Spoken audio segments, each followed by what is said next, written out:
¿Qué es realmente la Santísima Inquisición? ¿Cómo nosotros podemos entender eso, explicarle al otro? ¿Y qué objeciones podrían haber en torno al caso? Yo creo que ya para el día de hoy hay un montón de vídeos en internet que explican muy bien el caso, bien documentado, bien informativo.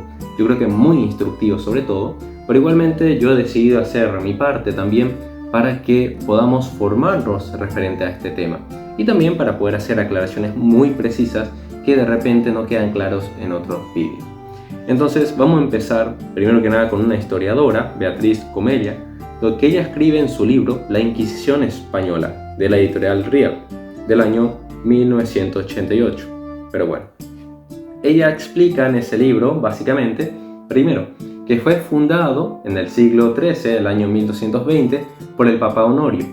Pero acá está el primer punto, que fue por pedido de un emperador, en este caso el emperador alemán Federico II. Me parece súper importante ese dato porque algún conspiranoico podría pensar de que la iglesia quería tener control total sobre todo el mundo y que por eso instala un tribunal de justicia, y la realidad es que es la petición del emperador, así como muchas cosas que hay en la iglesia, inclusive la idea, ¿verdad?, de juzgar a los cardenales entre ellos. Todo eso viene de emperadores, en realidad de peticiones de ellos.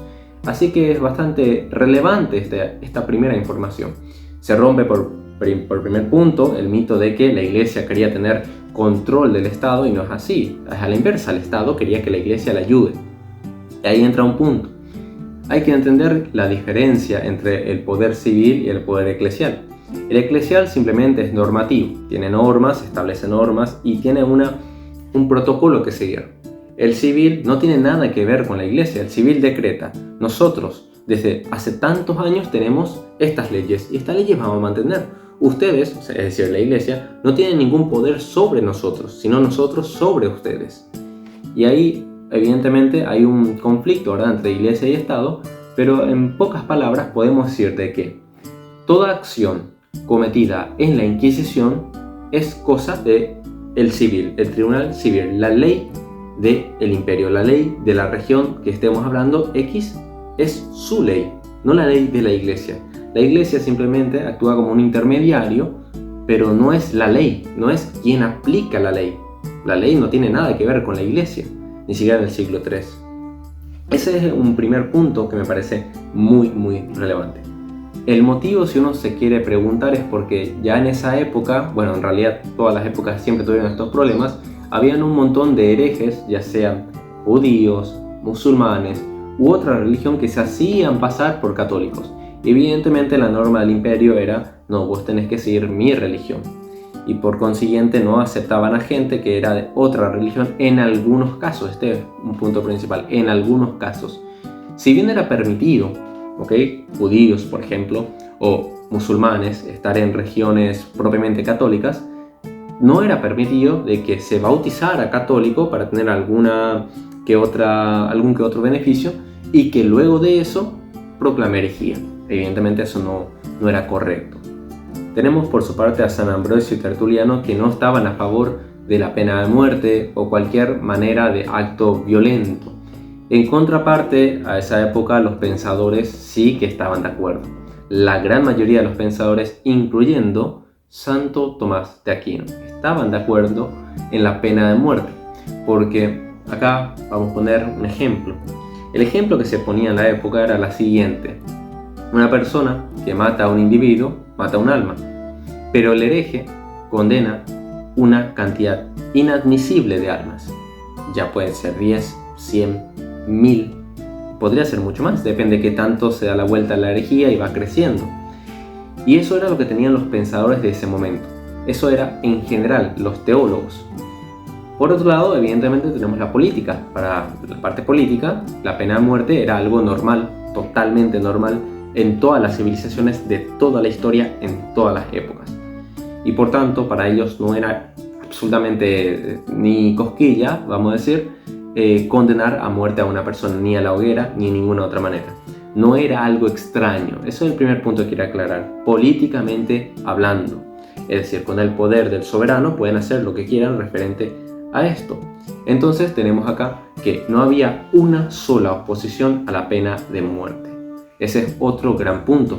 No es que uno puede culpar a la iglesia porque había quema de personas. En realidad, la iglesia no hacía, primero no quemaba absolutamente a nadie, no le mataba a nadie, pero sí ocurría eso, porque el tribunal civil tenía una ley que seguir, pero no había una oposición a esa idea, a esa creencia, porque nosotros no podemos ser anacrónicos. En nuestra época, con la moral del siglo XXI, podemos pensar a pena de muerte, aunque hay obviamente un montón de países que están completamente a favor de ello. Pero en ese momento no había un solo pensador que se levantase y dijera esto está mal. En realidad la gran mayoría estaba a favor de la pena de muerte.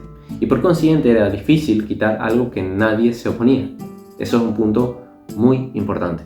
Nótese que la expulsión de los judíos en el año 1492 y luego de los moriscos, uno de ellos, los judíos, con una cifra aproximada de 110.000 y los moriscos con una cifra aproximada de 350.000, no es que la Inquisición le agarró y le condenó a todos. Todo lo contrario, la Inquisición ya existía. Simplemente la expulsó, y no la Inquisición, sino el poder del emperador o los reyes católicos, pero por una cuestión más que nada de unidad, una cuestión de, vamos a decir simplemente, sociológica y política. No es una cuestión religiosa, es una cuestión sociológica y política, que sí tiene relación a la religión que toma la política y que toma la parte sociológica. Entonces, eso también es un punto relevante, es decir, cuando se acusa de pero la Inquisición hizo esto, es importante resaltar que la Inquisición había en la expulsión de los moros y la expulsión de los judíos, y que yo sepa, a ellos no se les mató, simplemente se les expulsó. La Inquisición no actuó sobre ellos porque, como dijimos al inicio, solamente se juzgaba a católicos, ya sean judíos que se bautizaron católicos, musulmanes que se bautizaron católicos, pero a fin de cuentas a católicos. En toda la historia de la Inquisición, dice esta autora, sosteniéndose evidentemente en muchos otros como Henningsen y Contreras, de que en toda su historia se habrán quemado posiblemente alrededor de 5.000 personas, y no las 100.000, 200.000. Bueno, en el caso de los protestantes sí, se dio hasta 250.000 muertes innecesarias, pero en el caso de la Inquisición se dio a un máximo o un promedio de 5.000 en toda su historia. Esto es un punto súper relevante porque estamos hablando de que aproximadamente en 500 años se dio esa cifra. En 100 años serían 1.000. Sí, en 100 años serían 1.000. Y por lo tanto, no es el mito que nos quieren vender. Y nótese, vuelvo y repito, ninguna de esas muertes tiene que ver con la iglesia, porque la iglesia lo que era un tribunal es una cosa, la ley es completamente otra cosa. Cito a Cristian Iturralde en su libro La Inquisición, un tribunal de misericordia. Dice así: en España, uno de los países donde más activamente trabajó la Inquisición, de las cerca de 125.000 personas acusadas de brujería, solo 59 fueron ajusticiadas. De las 125.000, que es una barbaridad, solamente 59. Esto tiene que ver nuevamente con el brazo civil, que es lo que quiero dar a entender. Es decir, ¿quiénes quemaban? No es que un obispo se iba y le quemaba a una persona. O sea, evidentemente eso no sucedía de esa manera. Pero sí hubieron los casos, pero no el mito que se plantea. Dice también Jean-Baptiste en su elogio de la Inquisición, dice así: los casos de corrupción de miembros de la Inquisición que nosotros conocemos son rarísimos. Todo da a pensar en una honestidad general unida a una rigurosa disciplina. Ahí el punto, lo que quiero resaltar era lo bien diseñado que estaba el tribunal de la Inquisición católica.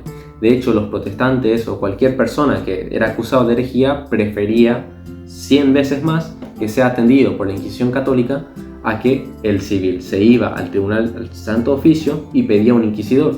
Y ahí habían 3 maneras de juzgar. El primero es per accusationem, que se refiere a que las personas le acusan a un individuo y por lo tanto se empieza a estudiar su caso. El segundo es per inquisitionem, que es directo con la Inquisición, que es lo que hacían estas personas yéndose a la Inquisición. Y el tercero es per denuntiationem, es decir, gente que le denunciaba a fulano y el caso se tomaba sin su consentimiento, sin que él sepa que se le está investigando. Pero el caso es que no había corrupción, al menos no tenemos registros como para poder afirmar que había corrupción de parte de los inquisidores, tampoco había un desbalance de vamos a condenar a este y a este, no. Como dimos el ejemplo, de 125.000, 59 fueron culpables. Y nuevamente, la sangre no cae por la iglesia, la sangre cae en el brazo civil, porque es la ley civil la que actúa, no actúa. La iglesia no es que tiene un poder estatal que dice nosotros vamos a hacer esto, en ningún sentido. También cuenta sobre un inquisidor llamado Bernardo Guidonis, que dice que él, siendo un teólogo e historiador, llegó a ser maestro general de los dominicos en el año 1311 y fue inquisidor en Toulouse. En este lugar, él juzgó 930 casos. 149 fueron sentenciados a llevar cruces en público, cosa que sabemos que no es ninguna cosa mala, que digamos. 9 a peregrinar, perfecto. 307 fueron encarcelados, espectacular. Y 42 entregados al brazo secular para ser castigados con la pena máxima. Volvemos al punto. Esos 42 son entregados ¿a quiénes? Al brazo civil, al secular, porque ese poder no le compete a la iglesia, sino que la iglesia, siendo un mediador, poniendo como una especie de abogado entre la Inquisición civil, pone un abogado que vendría siendo la Santísima Inquisición. Thomas Walsh, en Personajes de la Inquisición, explica que el inquisidor debe ser diligente, fervoroso, debe tener celo por la religión y salvación de las almas, no debe ser influido por la indignación, la furia o el odio, ni dejarse ganar por la apatía, pereza o negligencia, debe ser constante y resuelto, mantenerse firme en los peligros y adversidades, incluso ante la muerte. Y así sucesivamente, yo le voy a dejar en la descripción algunos que otro dato, y así sucesivamente el inquisidor debía tener realmente un alto renombre, no es que a cualquier uno se le ponía ahí.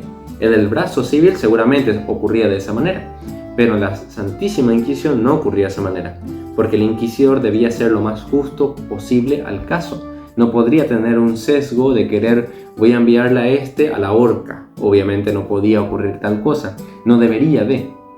Y ahí entramos al punto que mucha gente habla, pero por un desconocimiento completo. El perdón de Juan Pablo II.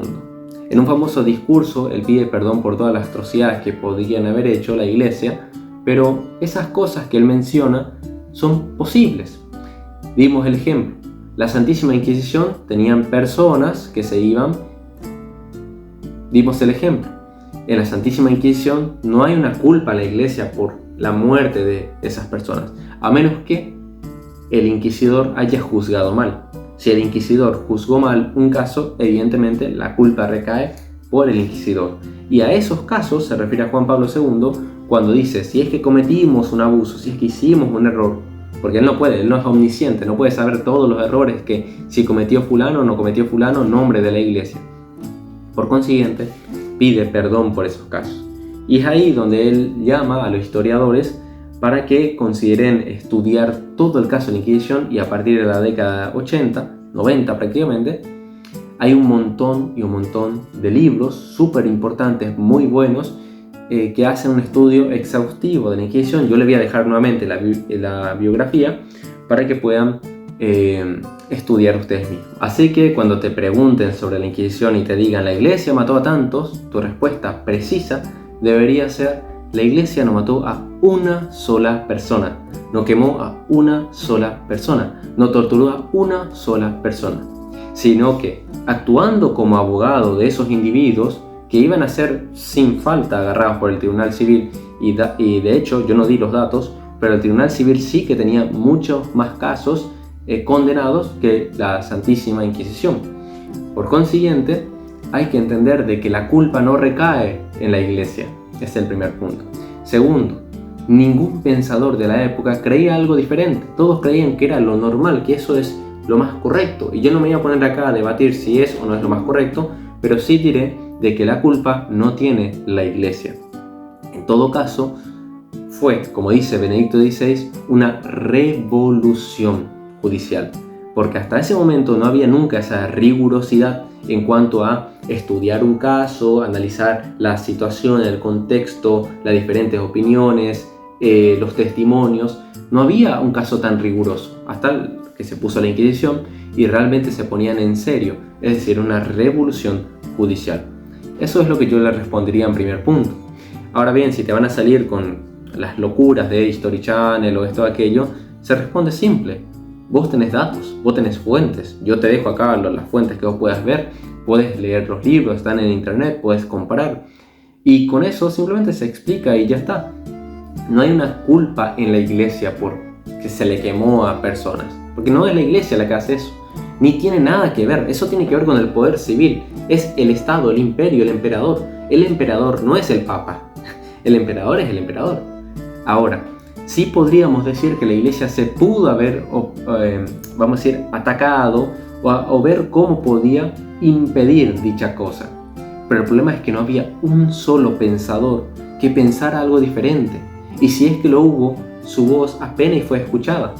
Y sí, es un golpe duro en la historia pensar de que nadie se haya opuesto a esa clase de ideas, sino que al contrario, pensadores, filósofos, teólogos y todos los que habían en ese momento creían de que era lo correcto, creían que era el camino.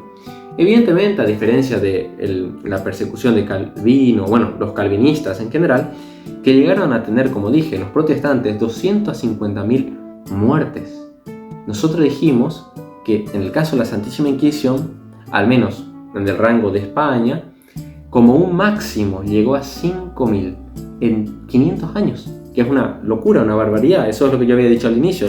Leí los datos y, como dije, voy a dejarle en la biografía.